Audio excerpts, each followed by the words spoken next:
नमस्कार, आदाब, जोहार। मैं हूं पुरुषोत्तम कुमार। लाइव देश के इस कार्यक्रम में आपका स्वागत है। आज एक ऐसे राजनीतिक मुद्दे की मैं बात करूंगा जहां राजनीतिक हो ही नहीं सकती। राजनीति करने की पूरी स्कोप, पूरा का पूरा मौका पर नेता इस पर राजनीति नहीं कर सकते। ये एक ऐसे सर्वोच्च न्यायालय के आदेश से जुड़ा हुआ मुद्दा है जिससे दिल्ली की सियासत पूरी रूप से गर्मा गई है। लेकिन गरमाई हुई राजनीति में भी नेता इस पर राजनीति नहीं कर सकते, क्योंकि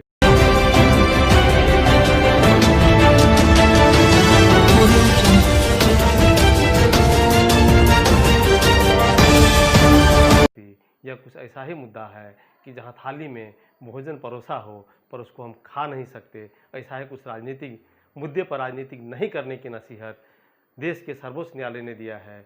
जी, मैं बात कर रहा हूं दिल्ली के उस आदेश का जिससे दिल्ली की सियासत गर्मा गई है। वहां के राजनीतिक में उथल पुथल हो चुका है और ये मामला है दिल्ली से 48,000 झुग्गियों को हटाए जाने का आदेश।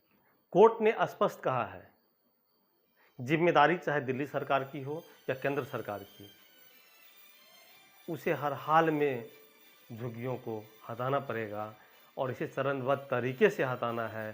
पहले वैसे जगह पर से आप झुग्गी झोपड़ियों को हटाएं जहां सुरक्षा से जुड़ा हुआ मुद्दा हो, जहां रेलवे का सुरक्षा जोन हो।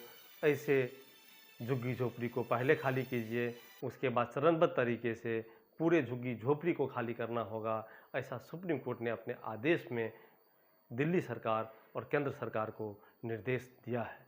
और एक बात का खासा ध्यान रखने के लिए माननीय सर्वोच्च न्यायालय ने कहा है कि किसी भी तरह की राजनीतिक दखलंदाजी बर्दाश्त नहीं।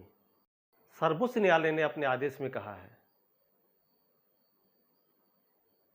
3 महीने के भीतर दिल्ली की 140 किलोमीटर लंबी रेल पटरियों के लगभग 48,000 झुग्गियों को हटाया जाए, इसे हर हाल में हटाया जाए।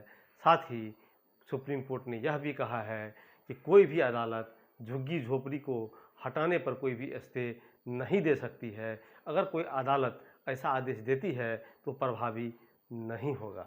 हाल ही में MC मेहता के द्वारा दायर याचिका में सुप्रीम कोर्ट ने यह बड़ा फैसला सुनाया है कि दिल्ली की 48,000 झुग्गी झोपड़ियां जो रेलवे के ज़मीन को अतिक्रमित कर रखी है, उसे हर हाल में खाली करना पड़ेगा और किसी प्रकार की राजनीतिक दखल अंदाजी इसमें बर्दाश्त नहीं की जाएगी। आप जानते हैं 48,000 झुग्गियाँ, और अगर एक झुग्गी में अनमुनन 10 व्यक्ति की आबादी को हम मान लें तो वो 4,80,000 होता है, लगभग 5 लाख होता है। और ये झुग्गी झोपड़ियों का वोट ही एक निर्णायक वोट होती है सरकार को बनाने और गिराने में। सरकार चाहे कांग्रेस की रही हो, सरकार बीजेपी की रही हो, आम आदमी पार्टी की रही हो या सरकार का किसी और की हो जाए, झुग्गी झोपड़ी के लोगों की संवेदना सरकार के साथ ज़रूर होती है। यह संवेदना भले मानवीय हो या ना हो, लेकिन वोट की राजनीति में यह संवेदना ज़रूर होती है। और आप जब झुग्गी झोपड़ियों के लोगों से बात करेंगे, मीडिया रिपोर्ट्स को देखेंगे, एक बात तो स्पष्ट हो जाता है कि हर सरकार अपनी सरकार बनाने से पहले, चुनाव से पहले इनसे वादा करती है कि आपके झुग्गी को अस्थायी रखा जाएगा या फिर आपको एक ऐसा माहौल दिया जाएगा, आपको फ्लैट आवंटित की जाएगी और आपको चरणबद्ध तरीके से बसाया जाएगा। सुप्रीम कोर्ट ने इस मामले में बैठकर फैसला लेने के लिए भी कहा है। उन्होंने अपने आदेश में कहा है कि दिल्ली सरकार, रेलवे और संबंधित नगर निगम जो भी स्टेक होल्डर हैं वो आपस में बैठे और इस पर एक रणनीति तैयार करे कि आखिर इसको कैसे खाली कराया जाए। दिल्ली शहरी आश्रय सुधार ट्रस्ट की बैठक भी अगले सप्ताह बुलाई गई है, जिसके बाद काम शुरू किया जाएगा। प्राप्त जानकारी के अनुसार अपेक्षित राशि का 70% रेलवे वहन करेगी और 30% राज्य सरकार के द्वारा वहन किया जाएगा। आखिर समस्या का समाधान जैसे भी हो, अगर रेलवे लाइन के बगल से बिना किसी वैकल्पिक व्यवस्था का अगर लोगों के आशियाना को उजाड़ा जाता है, लोगों को वहाँ से हटाया जाता है, अतिक्रमण खाली कराई जाती है, तो अभी का जो देश का हालात है, कोरोना का हालात है, इसमें इनको कौन से मकान मालिक अपने मकान में आश्रय देंगे, ये कहाँ जाएंगे, जबकि लोगों का रोजी रोजगार छिन चुका है।